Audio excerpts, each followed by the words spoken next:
είναι ατύχημα. Το τρέξιμο στην αυλή του σχολείου, η μπάλα την ώρα του διαλύματος, το μολύβι μέσα στην τάξη είναι οι κυριότερες αιτίες μικροατυχημάτων. Οι πιο συνηθισμένοι τραυματισμοί είναι το γδάρσιμο στο πόδι ή στο χέρι, θλάση και ρινορραγία. Από τα πλέον σοβαρά ατυχήματα είναι τα τροχαία, οι τραυματισμοί από ηλεκτροπληξία, οι δηλητηριάσεις, οι πτώσεις από ύψος, τα εγκάφματα από φωτιά και οι πνιγμοί.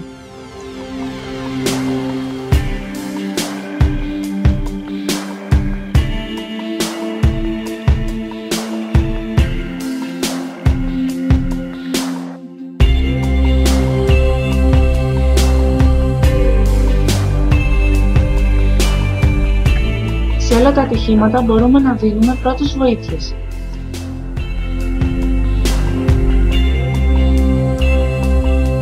Τι είναι αυτές οι πρώτες βοήθειες? Πρώτες βοήθειες, όπως το λέει και η λέξη, είναι η πρώτη βοήθεια που παρέχουμε σε έναν τραυματισμένο άνθρωπο πριν μεταφερθεί στο νοσοκομείο. Δηλαδή, τι μπορούμε να καταφέρουμε με αυτές τις πρώτες βοήθειες? Καταρχήν, μπορούμε να σώσουμε μια ζωή, εμποδίζοντας την επιδείνωση του τραύματος. Μπορούμε ακόμα να συμβάλλουμε και στην ανάδοση του τραυματία. Και τι πρέπει να κάνει αυτός που εφαρμόζει τις πρώτες βοήθειες? Πρώτα, πρέπει να δει τι έχει συμβεί, να ερευνήσει δηλαδή λίγο την κατάσταση. Μετά, να δει αν υπάρχουν πιθανοί κίνδυνοι, είτε για τον ίδιο, είτε για τον τραυματία. Μάλιστα. Και τι άλλο? Φυσικά, πρέπει να είναι ψύχρεμος και αν χρειαστεί, να αναζητήσει βοήθεια.